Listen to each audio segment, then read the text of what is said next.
Warga itu tidak boleh mengenal kata menyerah, harus tetap semangat. Betul? Nahdlatul Ulama ini bangkit di tengah-tengah masyarakat, mendorong masyarakat mendapatkan manfaat istifadah yang besar dari Nahdlatul Ulama. Saya khawatir kata teman-teman nih, orang yang lagi senang NU ya, tapi nanti ada orang yang gak senang NU dianggap kecintaan kita kepada baginda Nabi Muhammad SAW juga untuk menggali. Allahumma sholli ala sayyidina Muhammad sholatan turagibu wa tunashitu wa tuhammisu bihal jihad li ihya wa i'la'i dinil Islam.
Tugas kita selanjutnya adalah sebagai penerus pejuang, adalah kewajibannya mengisi kemerdekaan.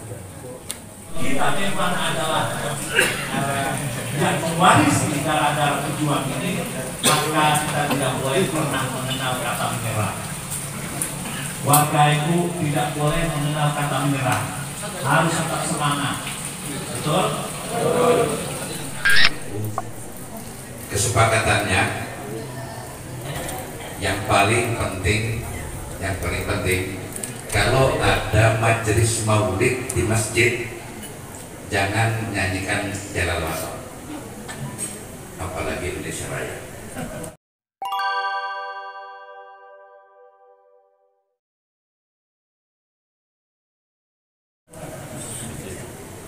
Begini nih, kenapa begitu? Saya khawatir kata teman-teman nih, orang yang lagi senang NU ya, tapi nanti ada orang yang gak senang NU dianggap berlebihan. Satu. Yang kedua, kadang-kadang begini,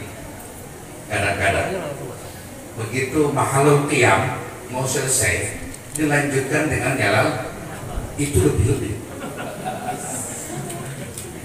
Jangan, takut nanti ada orang yang baru mau demen sama NU malah kagak demen.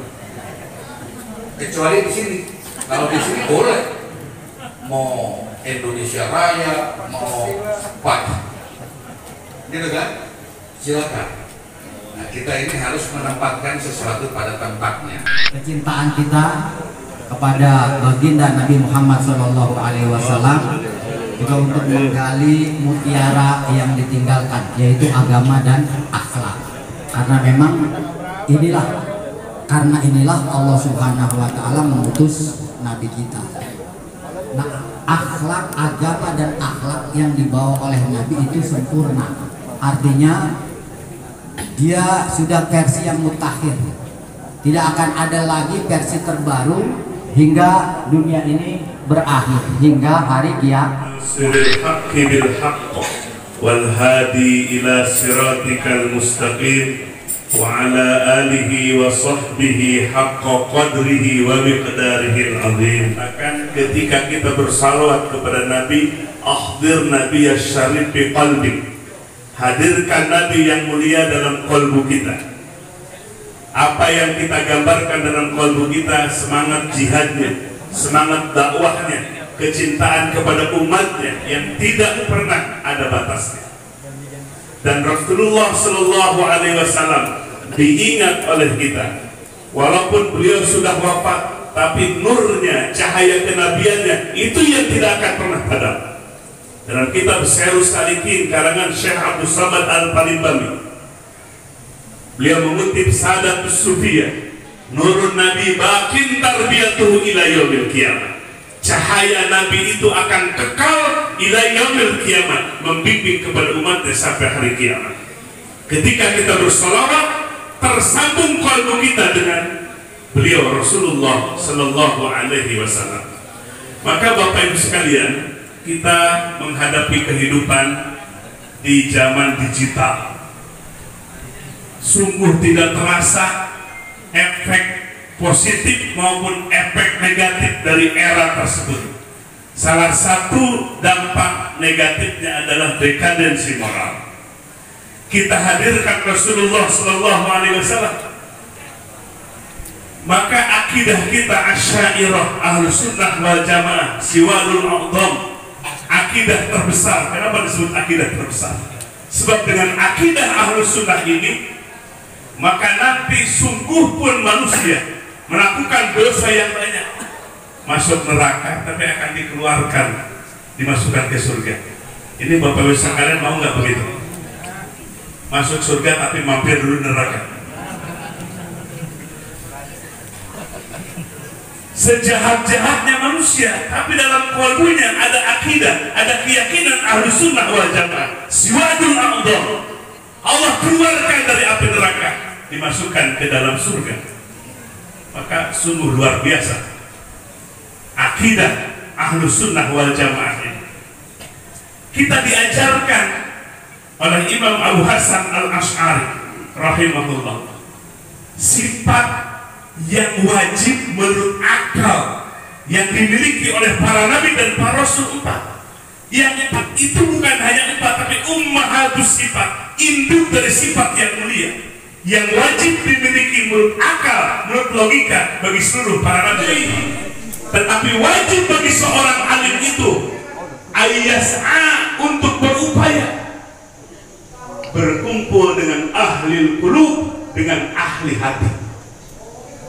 Para sufi berkumpul dengan orang-orang yang menguasai ilmu qalbu, menguasai ilmu tasawuf, liyadulluhu ila tariqil mustaqim, supaya ditujukan kepada jalan istiqomah dalam ibadah, wa ayyas ta'idda, dan mempersiapkan diri untuk mendapatkan yang disebut dengan cahaya lentera kenabian. Nah, maka Bapak Ibu sekalian, lentera cahaya kenabian itulah yang tidak akan pernah putus, dibawa oleh para ulama, dibawa oleh para mursyid. Maka alhamdulillah kita memiliki Jamiah Nahdlatul Ulama, bangkitnya para ulama. Tadi disampaikan bahwa Nahdlatul Ulama ini bangkit di tengah-tengah masyarakat, mendorong masyarakat mendapatkan manfaat istifadah yang besar dari Nahdlatul Ulama ini. Kenapa? Sebab cahaya yang disebutkan dalam surah Al-Ahzab, ya ayuhan nabiyyu inna arsalnaka syahidan wa mubasyiran wa nadhiran wa da'iyan ila Allah bi'iznihi wa sirajan munira. Hei Nabi, sesungguhnya kami mengutus engkau syahidan, menjadi saksi atas perbuatan umat manusia. Syahidan wa mubasyiran, memberikan kabar gembira kepada orang-orang yang beriman. Maka orang yang beriman itu gembiranya dari dunia sampai akhirat. Busra fil hayati dunya. Ketika Allah menggambarkan surga, bahkan ada zaidah, ada ziyadah, tambahan yang menatap Allah di surga. Bagi orang yang beriman itu cukup kebahagiaan. Kenapa? Karena percaya. Tapi kalau yang nggak percaya, urusan surga mau urusan orang tua. Ya. Urusan surga mah nanti 1000 tahun lagi. Seolah-olah umurnya 1000 tahun, ibu-ibu. Bagi orang yang terbuka mata hatinya, akhirat itu lebih dekat. Syekh Ibnu Athaillah As-Sakandar dalam hikamnya, lau asraqa laka nurul yakin la ra'aital akhirata aqraba ilaik. Seandainya cahaya keyakinan itu menjadi cahaya dalam kalbu, menyinari kalbu kita, cahaya keyakinan itu, la ra'aital akhirata aqraba ilaik, melihat akhirat itu jauh lebih dekat kepada engkau. Akhirat itu esok. Hari ini persiapan dan pembekalan diri. Ini Bapak Ibu sekalian, siapa yang ingin dulu pulang duluan? Angkat tangannya. Ya, sudah kangen belum dengan Allah? Kok malah diam? Kok malah bengong ini? Sudah kangen belum dengan Allah? Kalau kita sudah kangen dengan Allah, ingin buru-buru kembali kepada Allah, pintunya adalah kematian. Fataman naul mauta in kuntum shodiqin. Kita akan berharap-harap mati kalau iman kita jujur di dalam qalbu kita. Berbicara kedamaian dan Islam di Indonesia, walaupun mayoritas, tapi tidak mencita-citakan negaranya berdasarkan Al-Quran. Cukuplah NKRI. Ya inilah yang merawat kebersamaan kita. Mereka hebat. Pelaksanaannya di Bali, agamanya Buddha, mayoritas Buddha, Hindu, tetapi bisa berdamai. Ini yang tidak ada di Eropa. Ya, 1 minggu yang lalu, alhamdulillah, tokoh Itali yang diundang dalam R20 mampir ke Batu Tulis ke kantor, bincang-bincang. Mereka kagum dengan Islam di Indonesia. Tidak ada di Eropa. Tidak ada di Eropa. Di Eropa itu kebencian. Media itu membenci Islam, membenci Muhammad. Tapi di Indonesia, kebersamaan, toleransi yang tinggi ini yang tidak ada di Eropa. Dan ini adalah nikmat dari Allah Subhanahu wa Ta'ala. Maka alhamdulillah, dulu para pendiri kita begitu pandai atas bimbingan Allah yang mempersatukan suku yang berbeda-beda, agama yang berbeda-beda. Pancasila, sila ketuhanan dan ketuhanan yang Maha Esa. Kalau yang Maha Esa, agama mana yang Tuhan yang Esa? Islam. Qul huwallahu